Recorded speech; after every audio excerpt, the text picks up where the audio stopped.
everybody, and welcome to another hair-raising, fun-filled, expeditious episode of Radiorama.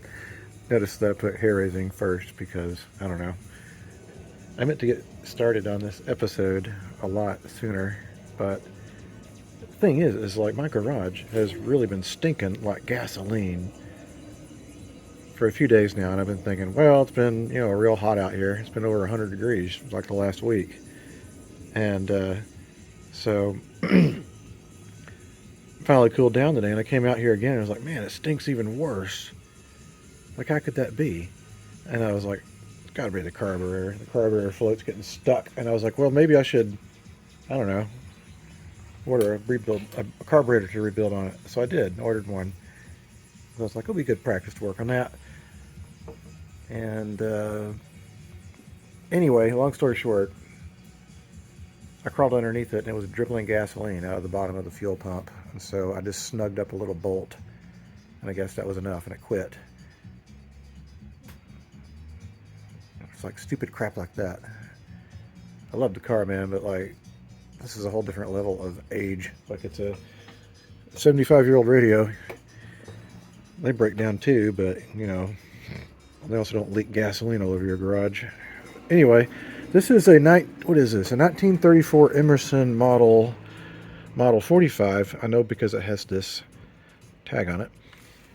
This was actually donated to us by one of our members. He decided to retire, and he gifted us all of his radios, and they're wonderful. And if you ever are out there watching this, sir, thank you so much. Good taste. Really nice sets, and what I like most about what he did, or at least seems like he sought after, were sets that are in really good original cosmetic condition. And then if there needs to be any work, he preserved as much of the original finish as possible. So maybe this was touched up a little bit, but like, it's hard and difficult to find something this old with a delicate finish that's prone to UV damage, especially out here on the West Coast where we get intense sunshine. For this to survive that long.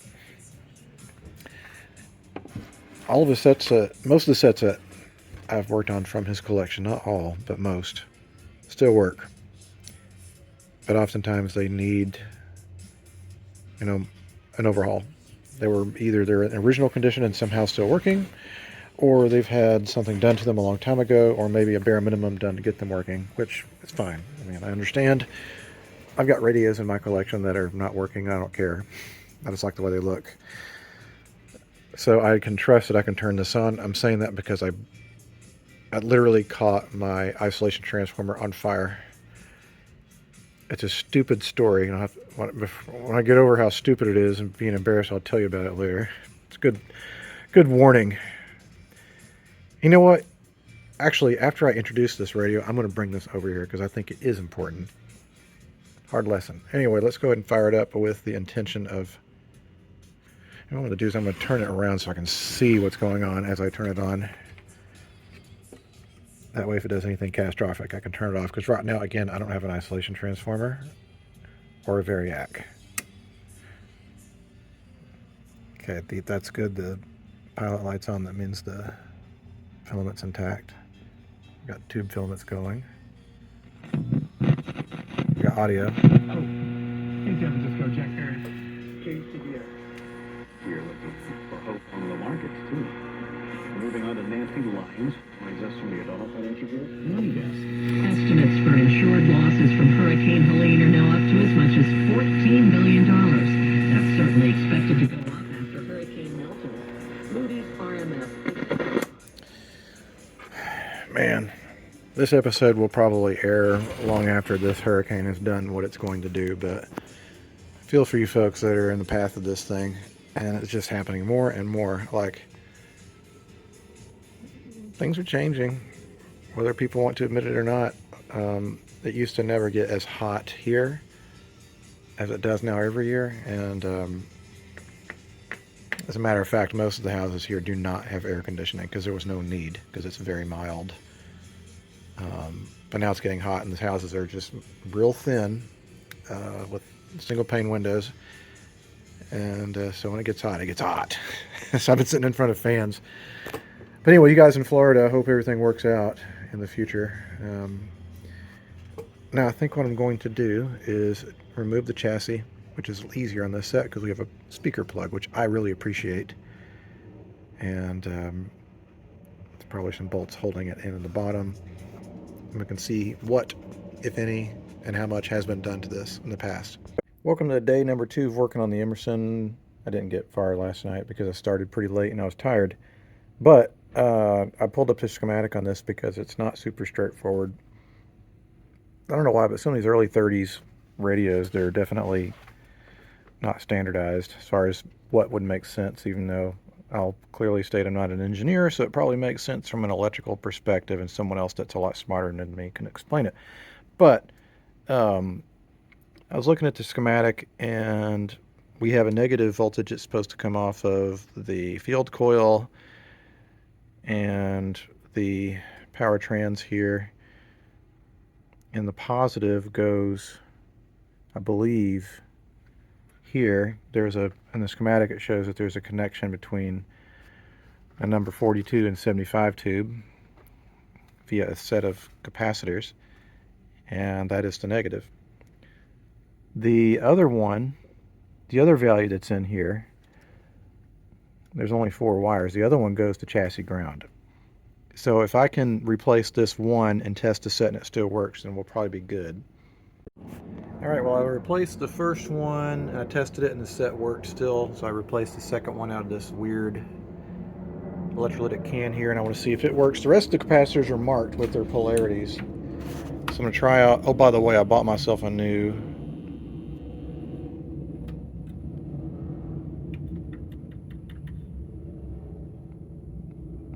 well, it's not a new Variac. I got a Variac to replace the one that I burnt up. And now I'm going to see.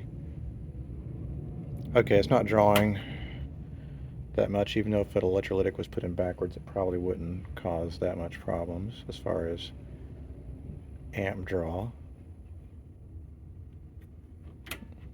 I'll check it just the same. No, it still looks normal.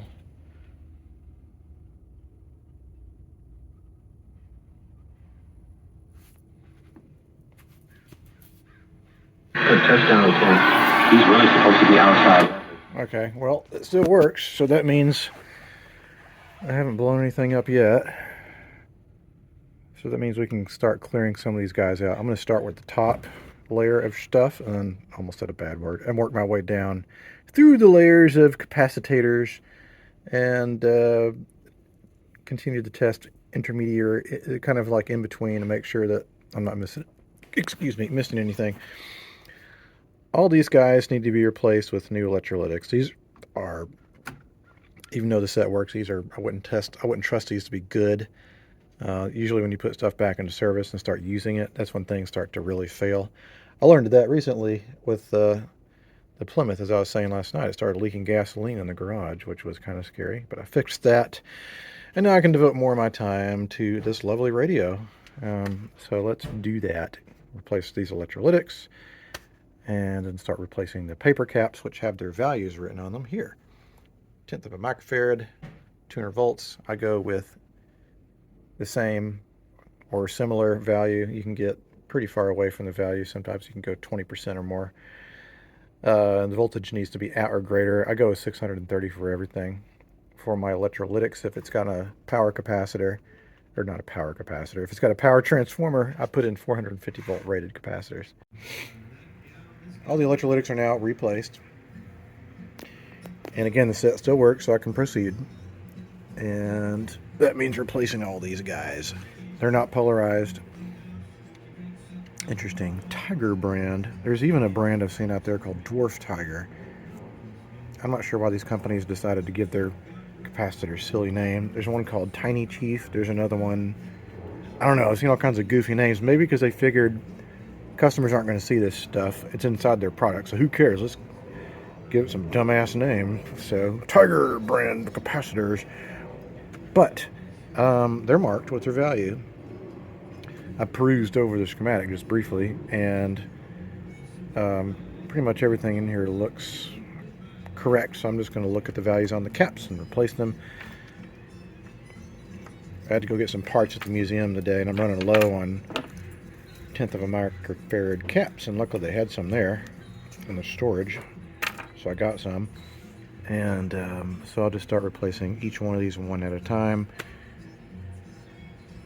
I can't imagine that would be at all fun to watch. What I need to do is get a very basic AA5. Someone said, could you please do a video where you slow down and explain for people that don't know what they're doing on these things? And I should, because I was definitely one of those people. I'm still one of those people. It's good to learn things, and I learn a lot on YouTube from watching other people's work. Anyway, wow, there's so many. Why did they do it this way? It's like I said last night, they just bunched these things up together and like, we'll just squish them all there. It's lazy design, in my opinion. It's just like a bad design, but we'll get to it. Okay, so it is recapped, and that means everything was replaced up and down. I tried to keep it neat. I used to just fly through these things, and now I'm just like, just take your time. So we'll fire it up. And I think these pots are pretty dirty too, so I forget it warmed up here. I'm probably going to spray it.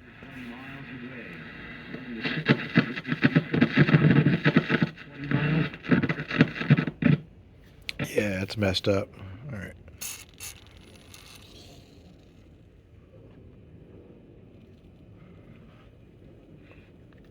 Yeah, I know it's a lot, but I need to get the stuff in.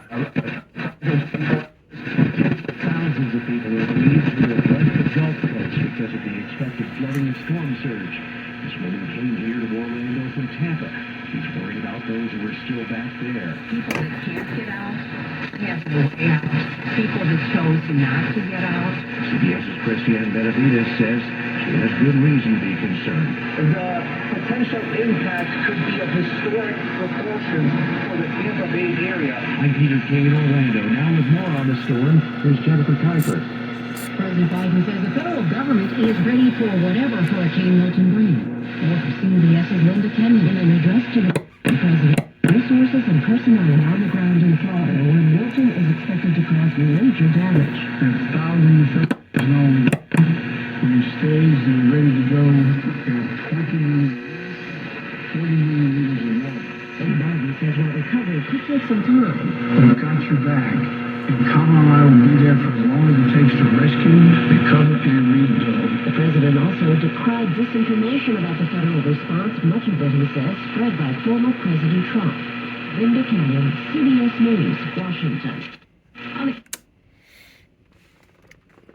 You guys in Florida, this thing will probably be aired after this is over with, but I hope everyone's okay. I think I said that last night, but this storm's going to be scary. Anyway, it seems like it's pretty happy. I think what I want to do is, I forget this time of year, it starts getting darker a lot earlier. It's only 6 o'clock. It's green bin day, and there's like a shit ton of acorns that's outside my garage, because the California oak tree, like every couple of years, it just rains the things, and they've been hitting the house and everything, probably filling up my gutters. But whatever, I want to go sweep them up before it's too dark, because I want to come back here and work more on the cabinet and the cosmetics of this, since it seems like electrically it's pretty happy now. Alright, so now that the electronics are pretty happy, otherwise this looks pretty grubby. It's just mostly dusty, but this thing's like 90 years old, so give it a break. If I looked this good at 90, I'd be like jumping up and down like, yeehaw! Don't know why. Anyway, I'm going to take all the tubes out of their sockets and remove all the excess dust. I tend to also not use anything to abrade this stuff, because oftentimes it's cadmium plated, so you just don't want to, get it airborne if you can help it, especially if it's corroding, which I don't think this is. It looks pretty good. It doesn't look like it's hardly corroded at all. I feel like this guy's collection must have come from like the West Coast, because it's all like very well preserved, no corrosion. And then he lived in the Nevada desert for a long time too, so that helps. So I expect this should clean up pretty well. Well, spent a little more time than I thought I was going to on that, but I think it's worth it. Look how clean this is. Like, it just looks like it came off the factory floor. Granted, from the factory, this probably would have been like really bright and shiny, but still, that's very good looking for its age. I went ahead and where'd that come from? I went ahead and took a damp rag and wiped out the dust, and again, that's really clean. This is just phenomenal. So I think now that the electronics are done, the chassis is dusted and cleaned, the interior of the cabinet is cleaned, it's going to be time to work on the cabinet. And looking at this, I can tell that's not original fabric. That's been replaced, which is understandable. All the stuff disintegrates.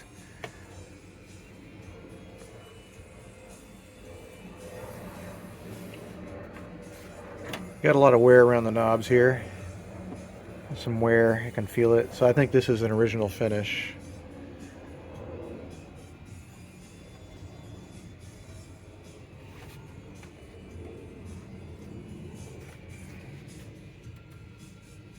Yeah, I think it's original finish with a replacement grill cloth. That's just amazing. I could be totally wrong. I think I'm going to find out more when I start cleaning and treating it. So let me get out my favorite tools and we'll start doing it.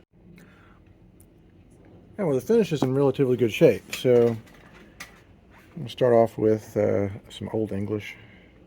Oh, the label's missing. The labels fall off after a while, so if there's any marketing geniuses over at whoever makes this stuff, maybe you should make it to where the adhesive doesn't get dissolved by the oil in this stuff. Then again, I use the crap out of that stuff, and I'm probably way more vigorously than people who daintily put it on their furniture.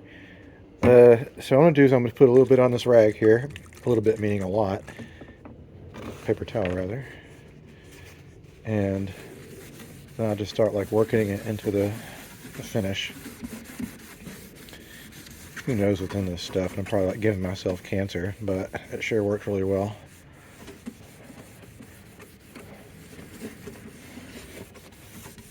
You see like what that's doing.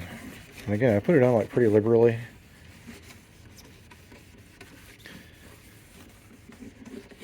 I think it's just oils, I don't know. But it's also got some colorants and some dyes and stains and stuff in it. Stuff's been used forever. My mom used to like put it on the furniture that me and my brother used to beat the crap out of because we were irresponsible. It's already looking a lot better. Let's get the whole thing, top, bottom, sides, everything, repeatedly several times, and then we'll go over it with some beeswax, and then we'll go over it with some carnauba wax, and then we'll also do some touch-ups. All right, well, I doused it with that old English stuff, and I don't know why I think about this. Even when I was a little kid, I remember if you went to the grocery store or the gas station, especially one of the crappy dumpy ones, in the back there'd be the regular beer, then it'd be the really crappy beer, or the hard stuff. And I remember those like Old English malt liquor right next to the King Cobra and all the other stuff came in giant bottles. So when I put that Old English stuff on radios, I'm kind of like in the back of my mind remembering that name in a different way. That's neither here nor there. It has nothing to do with radios. But I'm going to use carnauba car wax and this buffer attachment that I use for my drill because I don't want to get arthritis doing this. I used to do this by hand and it just was killing my hands. And I'm not a spring chicken anymore, so why not mechanize part of that? AI is coming for our jobs anyway, so might as well save my hands. All right, so my intention is to kind of buff this out because these originally came with a pretty shiny luster, and it's probably faded and worn a little bit from just exposure. It's not unusual, sun damage. So we're going to bring back a lot of that gloss so it looks pretty. A lot of these did come with a piano finish, so it's not unusual. Well, I showed a little bit of this last night, but I spent probably a good hour after I stopped filming that last clip. And I've polished this up. Here is my assessment of working on a few of this guy's collection. I think that this is probably an original finish, as I had thought so last night. But there's part of me that wonders if there's some deep scratches in the top too. So again, I think this has been replaced, but the rest of it might be original. I'm not a furniture expert, but it's an awfully good shape. It's pretty amazing. I'm going to clean up some of the wax that got in here a little bit. And then the last thing I'm going to do is add an audio input feature, which, believe it or not, this set actually already has. Because we can see there's a phono hook up here. This radio's age makes me wonder if it's going to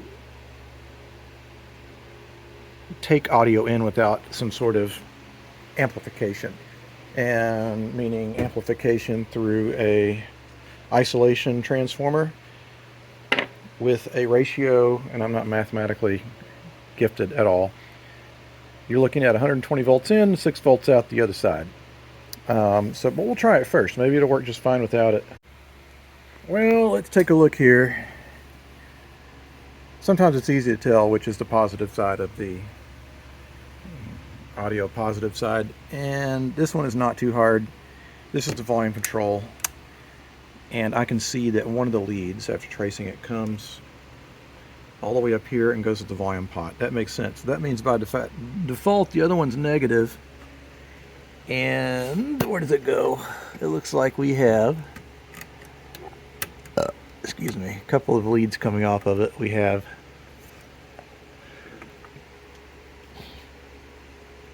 going through a few things here that I assume ultimately go to a ground of some sort.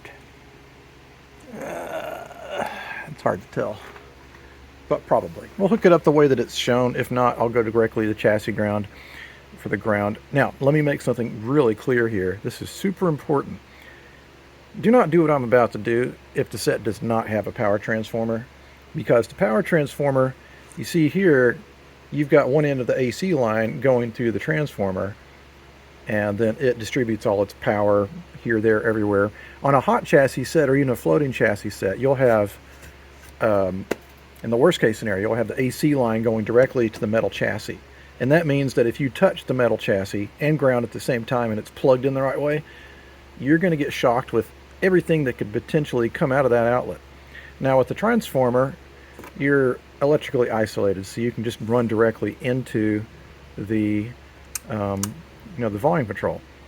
If you're going to go through a hot chassis, you need to use one of these, because that will, halt any electrical current that could get to you and through the audio device that you connect, mainly through this 3.5 millimeter jack that we're going to turn into mono.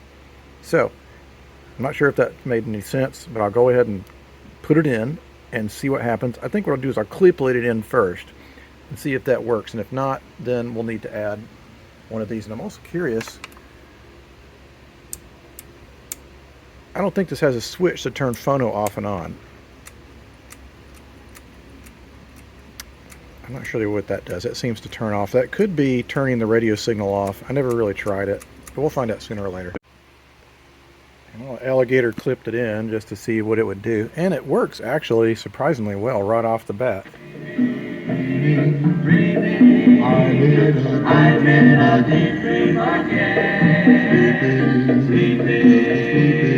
I guess what blows me away is, like, this is a 90+ year old radio with the original 90+ year old speaker, and it sounds pretty damn good. Now 90 years from now, do you think any of the flat screen TVs will be around? They probably will. I don't want to sound like an old man, but what do you think the repairability is going to be?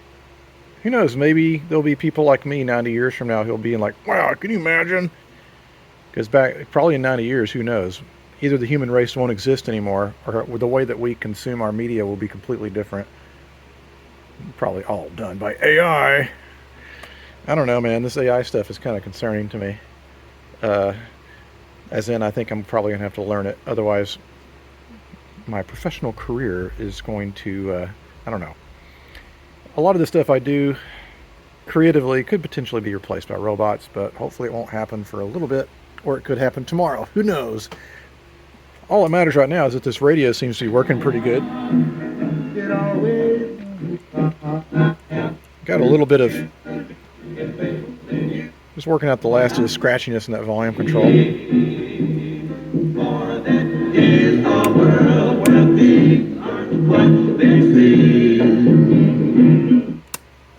Alright, well, it's time to do some reassembly, and then it'll be time to let it sit and do... Well, actually, what I gotta do is actually for real solder in the leads to the audio. And what I'm doing is I'm going through an existing hole in the chassis, because this is more of a collector's type radio, and I don't want to drill any holes. Already has a hole with the, you know, kind of a rounded edge grommet in there, so it's not going to rip or tear. But I'll tie a little knot so you can't jerk it out of there. And also what you need to do is make sure you run your right and left channels together. I run them through a set of 30-something ohm resistors. And that way you can combine the two right and left channels together, and you get mono, so you pick up the full richness of what you can get with mono. Now granted, again, 90-something-year-old speaker, it's not going to sound like a modern system, but who cares? It sounds pretty good. And what is going on out there? It sounds like a jet plane. I think we're getting ready to have Fleet Week. Oh, it's fighter jets. I can't really see them. Maybe they'll come back around here. Oh, there they are.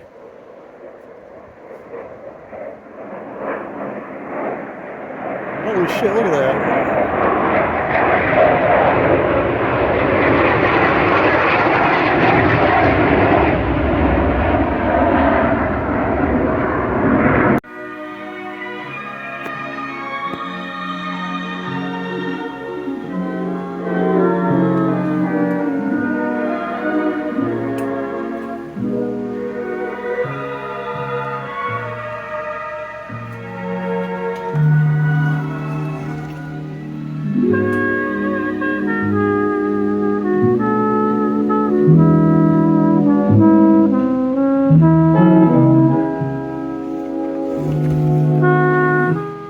You don't get much better than this. I mean, other than the grill cloth. Like I said, I think it's original, so it's nice to see these as they looked when they were new. Still, I can't imagine keeping something for almost a century in this good a shape. So, whoever gets this, I hope they take equally good care of it. I think the last thing I'm going to do is maybe touch these up just as a smidgen. There's kind of a few egregious looking black marks that are in the front here. And you can just touch them up just a little bit. It's not going to completely get rid of them. I'm just going to hide them just a little bit. Just figured that would help with its overall appearance. There. Alright guys, thanks so much for watching this episode of Radiorama. I know that these are not the best put together videos because I just do them on the fly and it's just become a habit. But thanks to those of you who watch it anyway. And until the next time a radio comes across my workbench, I'll see you guys later.